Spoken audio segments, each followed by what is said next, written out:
Hola, masih gembar-gembor soal resesi yang bakal terjadi di tahun 2023. Banyak para pekerja, pakar ekonomi, bahkan pengusaha-pengusaha bisnis yang mulai khawatir dan pasang badan buat ngadepin resesi ini ya guys. Selain bisa merugikan dan membuat ekonomi menurun, resesi juga bisa bikin kita jadi memiliki finansial yang gak stabil.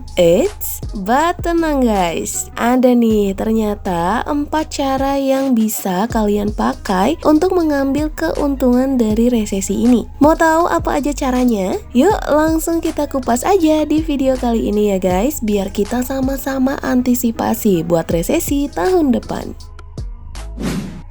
Saving uang tunai. Kalau kalian mau tetap bertahan di saat resesi, kalian harus mulai mengurangi intensitas belanja kalian ya. Walaupun mungkin menurut kalian nominal uang yang dikeluarkannya itu kecil. Misalkan kalian suka beli kopi di kafe setiap jam makan siang, atau setiap malam sepulang kerja, atau membeli sepatu, tas, dan barang-barang lainnya yang harganya mungkin gak mahal menurut kalian. Tapi di saat resesi nanti bisa aja loh, barang yang biasanya kalian beli dengan harga murah tiba-tiba jadi mahal karena adanya inflasi. Kalau kalian gak membiasakan diri untuk saving money dari sekarang, bakalan makin susah deh nahan godaan belanja pas resesi. Yang ada finansial kalian makin gak stabil. Investasi. Jangan lupa buat terus melakukan investasi selain hanya menabung uang tunai kalian ya guys.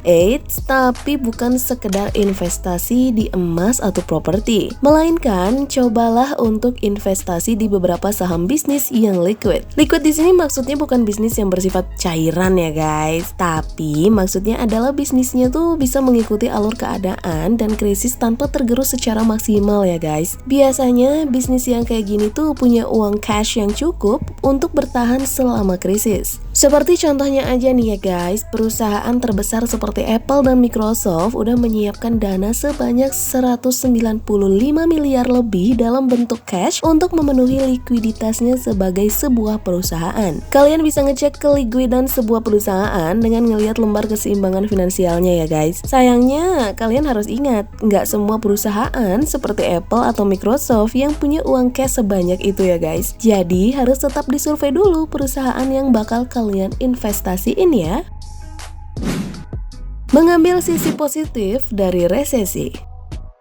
Banyak orang yang ngerasa kalau resesi bakal jadi ancaman buat ngebangun sebuah bisnis, iya kan guys? Padahal faktanya ada loh keuntungan yang bisa kalian manfaatkan sekalipun lagi resesi. Misalkan perusahaan startup punya peluang untuk naik dibandingkan perusahaan yang sudah lama berdiri. Kenapa begitu ya guys? Jadi hal ini bisa terjadi karena perusahaan lama biasanya sedang sibuk mengurusi birokrasi besar di perusahaan mereka akibat adanya resesi ini. Contohnya, ada perusahaan WhatsApp yang dulu dibuat pas ekonomi dunia lagi krisis di tahun 2009. Berarti bisa dibilang WhatsApp baru muncul pas lagi krisis-krisisnya ya guys. Nah, tiba-tiba beberapa tahun kemudian Facebook ngebeli WhatsApp dengan harga 19 miliar rupiah. Padahal kan Facebook termasuk perusahaan yang udah lebih dulu ada dan udah lama berdirinya ya guys. Tapi ternyata pada saat krisis tersebut Facebook boncos nih guys karena harus menggaji banyak karyawan dan bayaran-bayaran lainnya dengan posisi ekonomi lagi krisis. Makanya deh Facebook nambah peluang pemasukan dengan ngebeli WhatsApp. Jadi ada peluangnya buat kalian yang baru bangun bisnis di saat resesi. Silakan dicoba ya guys.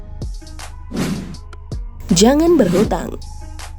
Kebanyakan orang biasanya bakal berhutang untuk memenuhi kebutuhan hidupnya. Nah, tapi yang perlu kalian ingat, pas resesi banyak orang bakal menaikkan bunga mereka saat kalian berhutang. Jangankan hutang, barang-barang yang dijual di supermarket aja harganya bisa naik. Apalagi bunga hutang ya guys. Ditambah lagi di tahun 2007 aja tingkat efektif dana federal meningkat menjadi 5,25%. Apalagi tahun ini ya guys, kebayang gak bakal naik berapa persen? Makanya ada yang bilang resesi itu bikin yang kaya makin kaya dan yang miskin makin miskin, iya kan? Jadi usahakan untuk membeli kebutuhan sesuai dengan budget dana yang udah kamu siapkan ya.